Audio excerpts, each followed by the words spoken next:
욥기 42장. 욥이 여호와께 대답하여 가로되 주께서는 무소불능하시오며 무슨 경영이든지 못 이루실 것이 없는 줄 아오니 무지한 말로 이치를 가리우는 자가 누구니이까. 내가 스스로 깨달을 수 없는 일을 말하였고 스스로 알 수 없고 헤아리기 어려운 일을 말하였나이다.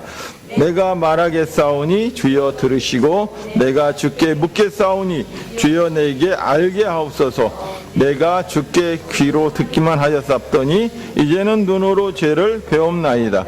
그러므로 내가 스스로 하나고 티끌과 제 가운데서 회개하나이다. 아멘. 그런 생각이 들었어요. 그분의 삶 속에서 이렇게 살아온 시간들이 있는데 그분의 생각 속에 딱 이렇게 그분만 갇혀 있는 게 있어요. 그것을 넘어서면 다 해주니까 그냥 가만히 계시고 그냥 이렇게 하루 이틀 좀 불편하면 되는데 자기의 어떤 이제까지 해왔던 방식들이 있어요. 영역이 있어. 그래서 그것을 내어놓질 못해. 그것만 딱 열어놓으면 많은 부분에서 그냥 유익함이 되고 도움이 될 건데, 근데 그것은 그분에게만 있는 것이 아니에요. 나에게도 있어요. 나의 어떤 갇혀있는 한계가 있어요. 어떤 사람은 요만큼 갇혀있다면 어떤 사람은 또 요만큼 갇혀있고 어떤 사람은 좀 더 이렇게 생각의 영역이 좀 넓고. 근데 인간은 꼭 어디까지는 갇혀있는 게 인간이더라고요. 신앙생활을 보면서 내가 생각하는 것을 성경을 통해서 어떻게든 하나님이 생각하는 범위로 넓혀가는 것, 내가 바라보는 것을 어떻게 하든 하나님이 바라보는 시각으로 내 시각을 같이 통일시키는 것, 이것이 영적인 삶이고 이것이 영성이고 이것이 신앙이 자라가는 거구나. 나의 갇혀있는 생각, 나의 갇혀있는 시각, 나의 갇혀있는 어떤 방법들을 열어서 하나님께 나를 맞춰가는 것, 하나님의 생각으로 하나님과 보폭을 맞추고 하나님의 시각으로 하나님과 보는 어떤 거리를 맞추고, 이럴 때 우리는 하나님의 그 은혜를, 하나님의 그 주시는 자유를, 하나님이 주시는 그 평안을 누릴 수 있는 그런 사람이 될 수 있겠다. 내 생각을 버리고 하나님 생각으로 눈을 넓게 바라보는 것, 내 관점을 버리고 하나님 관점으로 생각을 넓게 뛰어넘는 것, 이러면 우리 삶에 하나님이 주시는 은혜가 우리 삶에 깃들일 수 있겠다, 이런 생각을 해봤어요. 믿음이란 것은 나의 생각을 내려놓고 하나님 생각으로 나를 확장시켜내는 것, 이것이 참 믿음의 열매겠다, 이런 생각을 했어요. 또 오늘 욥기 42장에 욥도 똑같다는 생각이 들었어요. 욥을 보면서도. 욥기 42장을 한번 봐요. 욥기 42장은 욥의 회개예요. 욥의 회개를 보면서 욥 속에는 우리가 생각하는 그런 잘못이 하나도 없어요. 도둑질한 것도 아니고 간음을 한 것도 아니고 사기를 친 것도 아니고 남의 걸 빼앗은 것도 아니고, 욥기 31장에 보면 도와주고 다른 사람 섬기고 다른 사람을 먹이고 다른 사람을 살펴주고 고아를 입히고 과부를 먹이고 가난한 자를 입히고 가난한 자를 먹이고, 그의 삶은 이런 삶이에요. 우리가 보통 죄로 생각하는 미워하고 다투고 도둑질하고 간음하고 사기치고 빼앗고 이런 삶이 하나도 없어요. 근데 욥기 42장에 보면 욥의 회개 기도가 나와요. 오늘 본문은 욥의 회개 기도예요. 도대체 욥이 무슨 회개 기도를 했는가? 욥을 보면 회개할 것이 아무것도 없어요. 우리 같은 사람의 눈으로 봤을 때. 그 욥기 1장에 보면 1절에 그래요. 우스 땅에 욥이라 이름하는 사람이 있었는데 그 사람은 순전하고 정직하여 하나님을 경외하고 악에서 떠난 자더라. 그래서 욥에 대한 대명사가 순전, 정직, 하나님 경외, 악은 하나도 없는 사람. 8절에도 똑같아요. 여호와께서 사단에게 이르시되 내가 내 종 욥을 유의하여 보았느냐? 그와 같이 순전하고 정직하여 하나님을 경외하며 악에서 떠난 자가 없더라. 이것이 욥에 대한 정의예요. 근데 2장부터 시작해서 논쟁이 계속되고 장수가 계속 끝나가고 마지막 42장에서는 욥이 회개를 해요. 무지한 말로 이치를 가린 자가 접니다. 무지한 말로 이치를 가렸다고 얘기를 해요. 과연 무슨 회개를 했을까요? 무지한 말이 무엇이고 이치는 뭘까요? 그가 회개한 것은 살인이나 도둑질한 거, 미워한 거, 빼앗은 거, 간음한 것이 아니에요. 무지한 말로 이치를 가린 거예요. 그에게 보통 세상 사람들이 말하는 죄는 없어요. 정말 세상 사람들이 볼 때 정직하고 순진하고 하나님 경외하고 악이 하나도 없는 사람이에요. 근데 그 속에 회개할 것이 무지한 말과 이치를 가리는 무지한 말이 그 속에 존재하고 있었다는 거예요. 오늘 한번 그 욥의 회개를 통해서 우리는 나는 의인입니다. 나는 오늘 도둑질도 안 했고 바리새인처럼 누가복음 18장의 바리새인처럼 성전에 가서 일주일에 2번 금식하고 11조도 드리고 예배도 잘 드렸고 기도도 많이 했고 성경도 많이 읽었고 새벽 예배도 나갔고 수요 예배도 나갔고 나는 이렇게 남도 도와주고 이렇게 살았습니다. 이렇게 고백하는 바리새인 같은 그런 사람들이 있죠. 누가복음 18장에. 회개할 것이 아무것도 없어요, 삶에. 근데 욥은 그 바리새인의 문제가 뭔지를 보고 자기가 어떤 걸 회개해야 될지. 도둑질을 안 했지만, 살인도 안 했지만, 간음도 안 했지만, 빼앗지도 않았지만, 강도짓도 안 했지만 내 속에 이치를 가리는 무지함이 나에게 존재했었다는 거예요. 그걸 발견하고 그걸 회개했다는 거예요. 오늘 우리 크리스찬들이 일주일 동안 남을 미워하지도 않고 살인하지도 않고 도둑질하지도 않고 간음하지도 않고 강도짓도 않고 빼앗지도 않고 오히려 남을 도와주고 섬겨주고 봉사해주고 잘해주고 그럴 수 있죠. 욥처럼. 근데 욥이 발견하지 못했던 무지한 마음, 이치를 가리는 마음, 이런 마음이 우리 속에 본질적으로 존재한다는 거예요. 욥기에서는 오늘 하나님이 그걸 욥 속에서 다루고 계셔요. 근데 우리도 마찬가지예요. 한번 보겠습니다. 에스겔을 한번 봐요. 자, 28장 12절. 인자야, 두로왕을 위하여 애가를 지어 그에게 이르기를 주 여호와의 말씀에 너는 완전한 인이었고.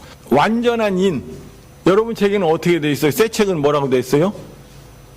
완전한 인. 완전한 도장. 이렇게 나와 있어요? 옛날 책에는 두로 왕에 대한 애가를 지어 말하라고 하면서 너는 완전한 인이었다라고 얘기해요. 그 인이 다른 성경 번역에 보면 도장이라고 얘기해요. 성경 해석을 이상하게 해놓은 거예요. 인이라는 것도 이해가 안 되죠. 너는 완전한 인이다. 하나님이 두로 왕에게 지금 다른 말로 마귀에게 하는 얘기예요. 너는 완전한 인이야. 이것도 이해가 안 되는데 하나님이 두로 왕 너는 완전한 뭐다? 도장이다. 뭐 도장 까기 하는 것도 아니잖아요. 근데 완전한 도장이다라고 얘기해요. 그래서 이것이 제가 도대체 이해가 안 됐어요. 완전한 도장? 사람한테 완전한 도장이라고 그 도장 찍는 것도 아니고 완전한 인도 이해가 아니고 지혜가 충족하며 온전히 아름다웠다. 그래서 이게 뭔 뜻이 도대체? 그래서 영어를 찾아봤더니 완전하는 이렇게 선별되다, 고르다 이렇게 다 완전하다는 뜻이에요. 좋은 것을 골라놓은 거야. 영어를 보니까. 그리고 도장이라는 것은 보니까 더 SUM, 썸이라고 한가요? SUM이야. 그걸 찾아보니까 합계. 근데 합계 이렇게 오늘 들어온 거, 내일 들어온 거, 모레 들어온 거 이렇게 쭉 한 달 동안 딱 해놓으면 합계가 딱 나오잖아요. 그 합계를 얘기하는 거야. 그래서 하나님이 마귀한테 뭐라고 하냐면 너는 완전한 합계야. 무슨 말인가 이해돼요? 그래서 그런 얘기야.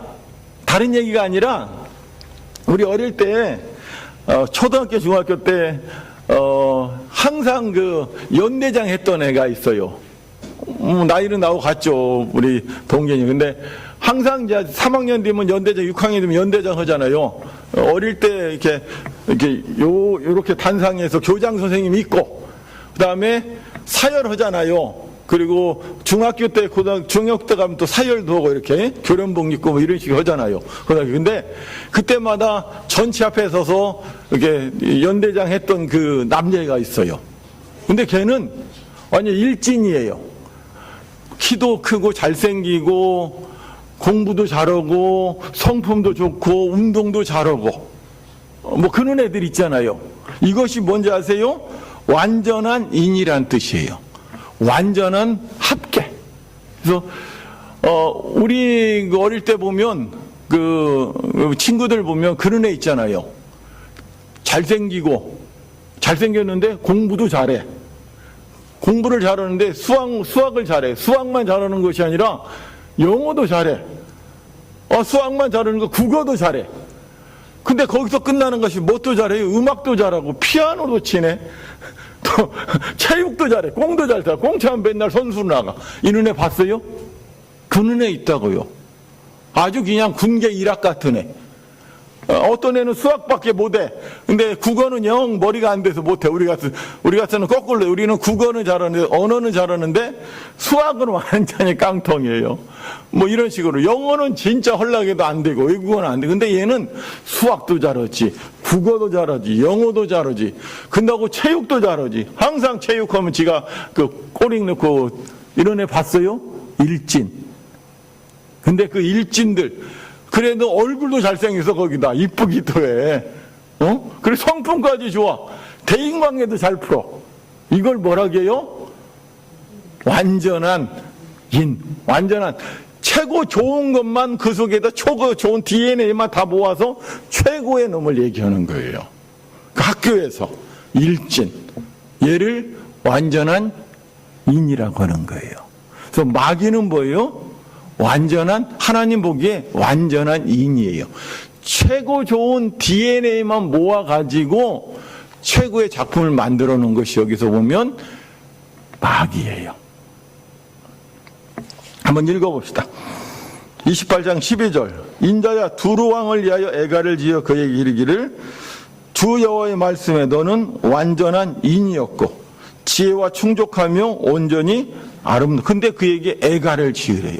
완전한 인이 결국 타락하고 폐역하면 완전히 악이 되는 거예요. 그래서 애가를 지어야 되는. 이스라엘이 하나님 보기에 완전한 민족이었어요. 근데 그들이 하나님을 떠나서 폐역하고 타락하니까 아주 세상 속에 정말 나쁜 존재로 멸망되는 거예요. 이것이 일진의 어두운 면이고 완전한 존재의 뒷모습이에요. 이것이. 계속 한번 읽어봅시다. 자, 13절 한번 읽어요. 시작. 내가 옛적에 하나님의 동산 에덴에 있어서 각종 보석과 홍보석, 황보석, 금강석, 황옥과 홍만호, 청옥, 청보석, 남보석, 홍옥, 황금으로 단장하였더니 뭐예요? 완전히 막 아름다운 걸로 쫙 돌려버렸어요. 그것만 있냐? 내가 지음을 받던 날에 너를 위하여 소금과 비파가 예비되었다. 이쁘고 좋은 옷 입고 똑똑하고 지혜롭고 잘생기고 크고 이것뿐만이 아니라 뭣도 잘해요? 음악도 잘하고 체육도 잘하고 악기도 잘 다루고 성품도 좋고 완전히 모든 것이 퍼펙트한 사람이에요. 완전한 사람이에요. 14절. 너는 기름 부음을 받는 덮는 그룹이며 내가 너를 세우며 내가 하나님 성산에 있어서 화강석 사이에서 왕래하였도다. 하나님께서 그를 높여주셨어요. 또 17절. 내가 아름다움으로 그 마음이 교만하였으며 내가 영화로움으로 내 지혜를 더럽혔으며. 아름다웠기 때문에 교만해지고 영화로웠기 때문에 더럽혀진 존재예요. 욥을 보면서 참 비슷하다는 생각이 들었어요. 여러분, 부족함이 인생의 가시가 오히려 우리 인생 속에 축복일 수 있어요. 부족함이 없는 인간은 에스겔 28장에 그런 존재가 될 수 있어요. 욥을 보면서 욥의 완전함이 오히려 욥을 마귀처럼 교만하게 만드는, 그래서 하나님의 자리에 도전하는 그런 존재가 됐구나, 이런 생각이 깨달아졌어요. 욥기 한번 1장을 다시 가봐요. 1장 1절. 욥이란 사람이 있는데 순전하고 정직하고 하나님을 경외하고 악에서 떠나고, 남자가 7, 여자가 3, 자식이 10이에요. 자식 축복도 받았어요. 소유물의 축복도 받았어요. 양이 7,000, 약대가 3,000, 소가 500, 암낙이 500, 종도 많고, 동방에서 가장 큰 자고, 그리고 또 항상 하나님 앞에서 죄가 없이 살려고 노력하고 애쓰고, 하나님의 축복이란 축복은 왕창 받은, 그래서 다른 말로 학교식으로 얘기하면 일진 같은 존재예요. 거의 부족함이 없어요. 거의 완전한, 거의 궁핍함도 없고, 돈에 아쉬운 것도 없고, 자식들도 다 박사되고 유학 가고 못 되고 큰 회사 취직하고 아쉬운 것이 아무것도 없어요. 자기도 부자고 종들도 많고 모든 것이 다 완벽한 삶이에요. 그리고 자기 삶을 보면 정직하고 순전하고 하나님의 경외, 악에서 떠난 이런 아주 진짜 고결하고 정결하고 순결한 그런 깨끗한 존재예요.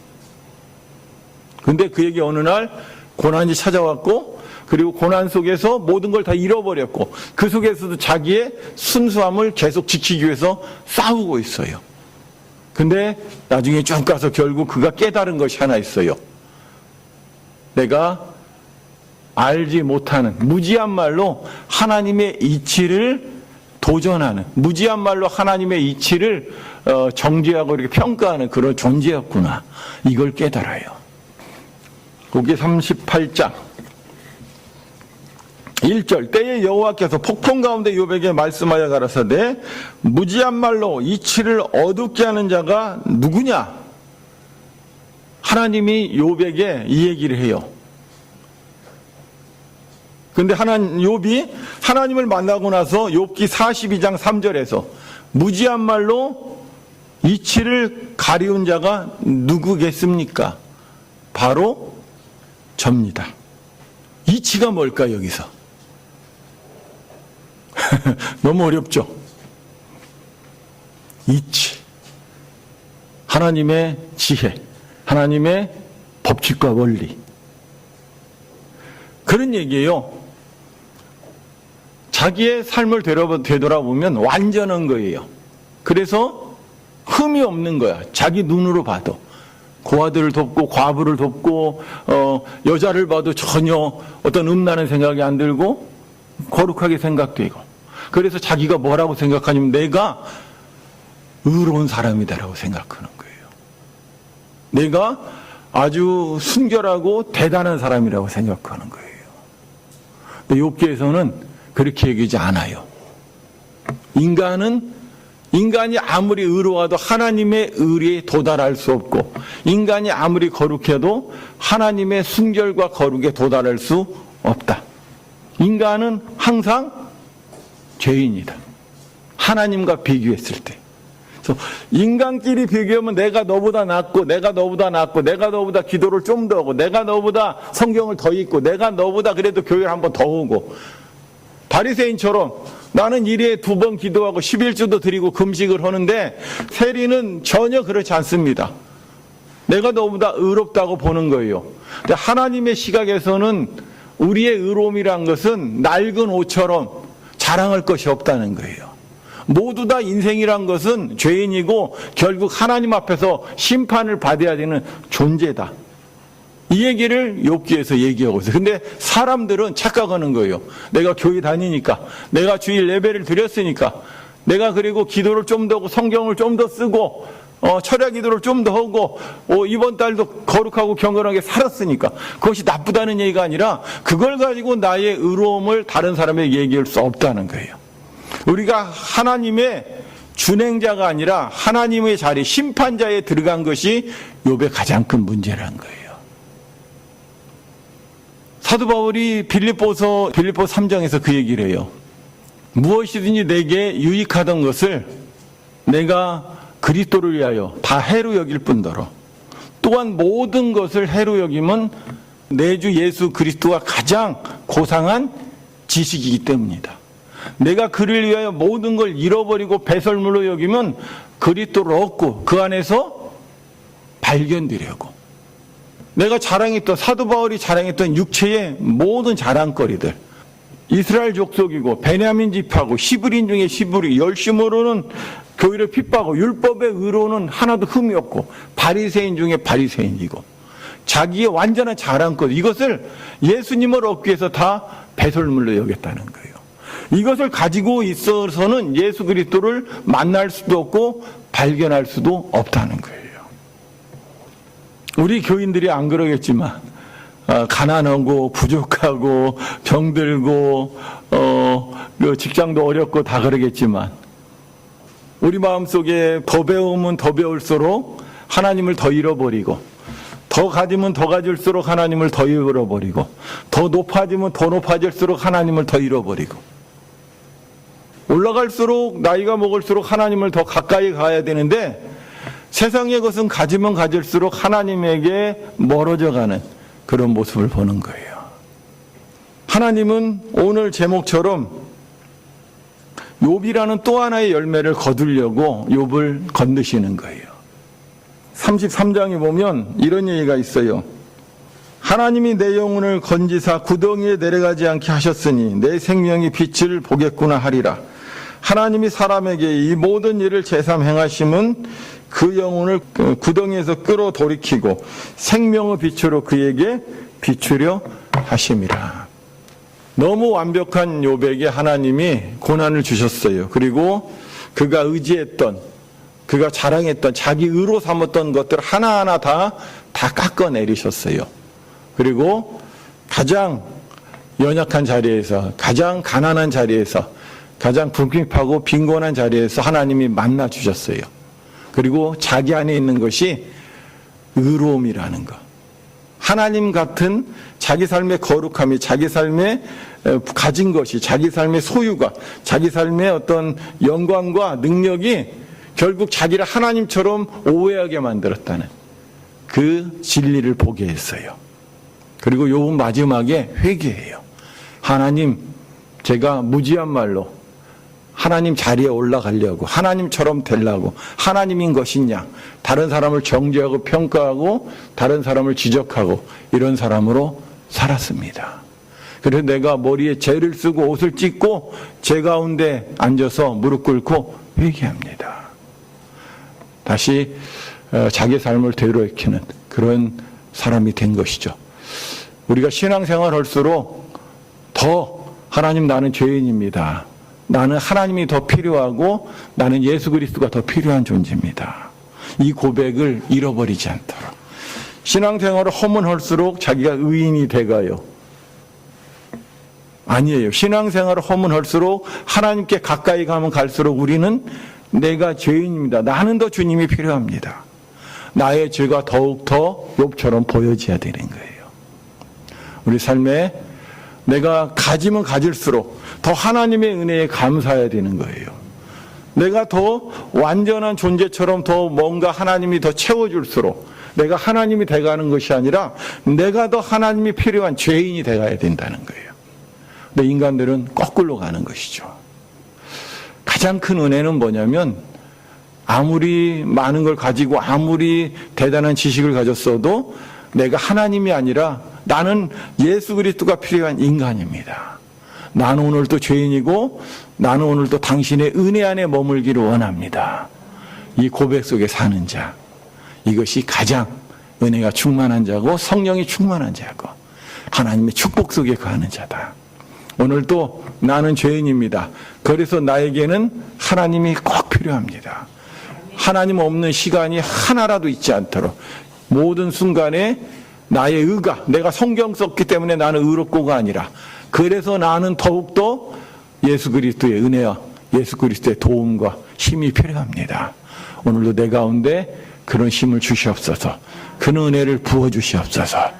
이런 은혜가 넘치는 우리의 고백들이 되길, 하나의 열매가 되길 주의 이름으로 축원합니다.